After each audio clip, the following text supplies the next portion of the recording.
Hello বন্ধুরা, আসসালামু আলাইকুম। আশা করি আপনারা সবাই অনেক অনেক ভালো আছেন এবং সুস্থ আছেন। আজকে একটি নতুন টপিক নিয়ে আলোচনা করব, সেটা হচ্ছে সিভি। কারণ অনেকে আমরা প্রফেশনালভাবে সিভি তৈরি করতে পারি না, যার ফলে বিভিন্ন জায়গায় আমরা সিভি দিলে সেই সিভিটি রিজেক্ট হয়ে যায়।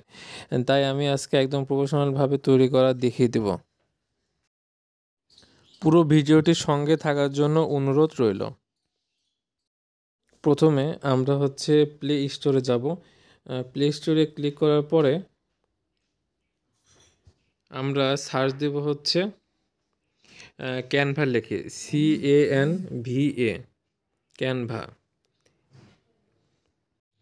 ক্যানভা আসল কি না সেটা দেখার জন্য দেখবেন যেখানে ডাউনলোড অপশন রয়েছে 100 মিলিয়ন, অর্থাৎ প্রায় 100 মিলিয়ন কিন্তু এখানে ডাউনলোড হয়েছে এবং এটা রেটিং হলো 4.4 স্টার। আর এটা রিভিউ দিয়েছে কিন্তু প্রায় 10 মিলিয়ন মানুষ কিন্তু এটা রিভিউ দিয়েছে। তো এটা নিঃসন্দেহে বলা যায় এটা একটি অরিজিনাল আপনার অ্যাপস। এখানে আমরা দেখতে পাচ্ছি ওপেন অপশন, কারণ আমার এখানে আগের থেকে ইনস্টল করা আছে এই অ্যাপসটি, তাই আমাদের এখানে ওপেন আসছে। আর যাদের ইনস্টল করা থাকবে না তাদের এখানে ইনস্টল অপশন থাকবে এবং আপনারা সেখান থেকে ইনস্টল করে নেবেন। ইমেল আইডি কিংবা আপনার ফেসবুক আইডির মাধ্যমে ইনস্টল করে আপনারা রেজিস্টার করতে পারবেন। এখন আমরা ক্যানভার যে অ্যাপস রয়েছে তার মধ্যে প্রবেশ করেছি এবং সেখানে গিয়ে দেখতে পাচ্ছি যে অনেক ধরনের কিন্তু আপনারা অপশন পাচ্ছেন, logo, poster, Instagram story, phone wallpaper, mobile video সহকারে আরও অনেক অনেক কিছু আমরা এখানে পাচ্ছি, যা আমরা ফ্রিতে কিন্তু এডিট করতে পারবো।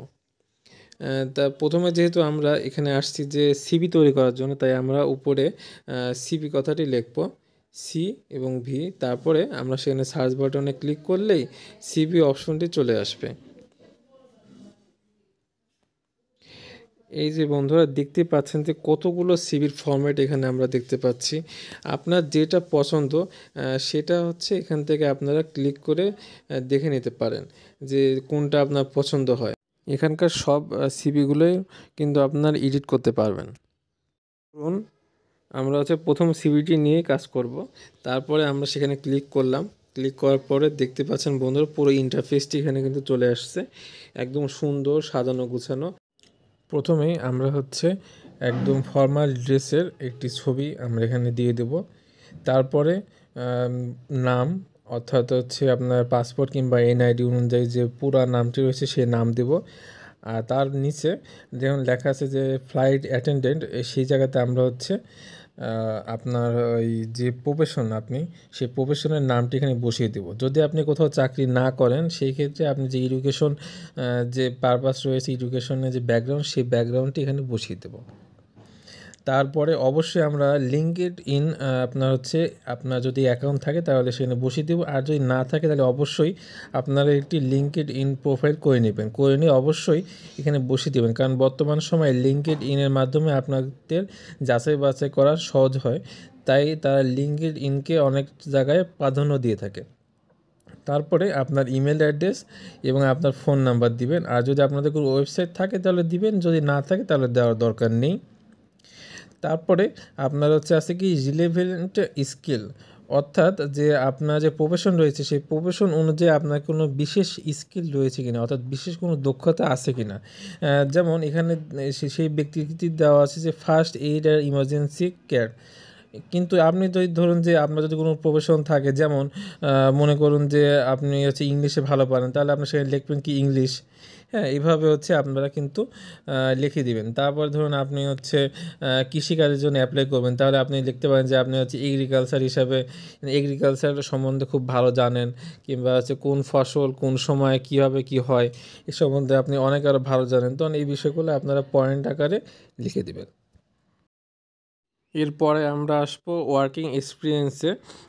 সেখানে প্রথমে যদি আপনি যে কোম্পানিতে চাকরি করেছেন সেই কোম্পানির যদি কোনো লোগো থাকে তাহলে সেই লোগোটি বসিয়ে দিবেন। আর তারপরে আপনি কোন পদে ছিলেন সেই পদটির নাম লিখবেন এবং তারপরে আপনার সেই কোম্পানির নামটি উল্লেখ করে দেবেন। আর তার পরবর্তীতে আপনার নিচে লিখবেন যে আপনি কত তারিখ থেকে কত তারিখ পর্যন্ত সেখানে জব করেছেন, আর সেখানে আপনি কোন পজিশনে ছিলেন বা কি কি কাজ করেছেন সেখানে সেই বিষয়ে একটু সামারি লিখে দেবেন। নিচে আপনারা লক্ষ্য করলে দেখতে পাবেন যে সেখানে এডিট, ফন্ট সাইজ, কালার সহকারে আরও বেশ কিছু টুলস রয়েছে। এগুলোর মাধ্যমে আপনারা লেখাটিকে অনেক সুন্দর এবং পরিবর্তিত করতে পারবেন। তারপরে আমরা দেখতেছি এডুকেশন সেকশনে গিয়ে আপনারা আপনাদের সর্বশেষ যেখানে পড়াশোনা করেছেন, যেটা এসএসসি হতে পারে, ইন্টার হতে পারে, কিংবা অনার্স বা মাস্টার্স হতে পারে, আপনি যেখানেই শেষ পড়াশোনা করেছেন সেই পড়াশোনার ডিগ্রিটি সেখানে লিখবেন। লেখার পরে আপনার সেই ইনস্টিটিউটের নামটি লিখে দিবেন। তারপরে হচ্ছে আপনি কত সালে পাশ করেছেন, আর তারপরে আপনার সাবজেক্ট সম্বন্ধে কিছু লিখে দিবেন।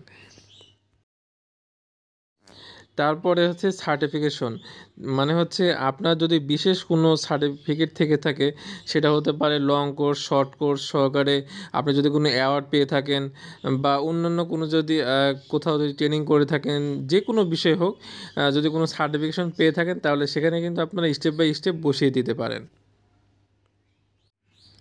তারপরে হচ্ছে আপনারা দেখবেন যে উপরে একটি তীর চিহ্ন নিচের দিকে দেওয়া আছে, সেখানে আপনারা ক্লিক করলেই এই ইয়ারটি আপনার সেভ হয়ে যাবে। তারপরে হচ্ছে আপনার কিছু সময় অপেক্ষা করতে হবে। পুরোপুরি কমপ্লিট হয়ে যাওয়ার পরে আপনারা সেটা শেয়ার করে নিজের কাছে রেখে দিতে পারেন। তৈরি হয়ে গেল একদম প্রফেশনাল সিভি। এটা আপনারা বিভিন্ন জায়গাতে ব্যবহার করতে পারবেন ইনশাল্লাহ।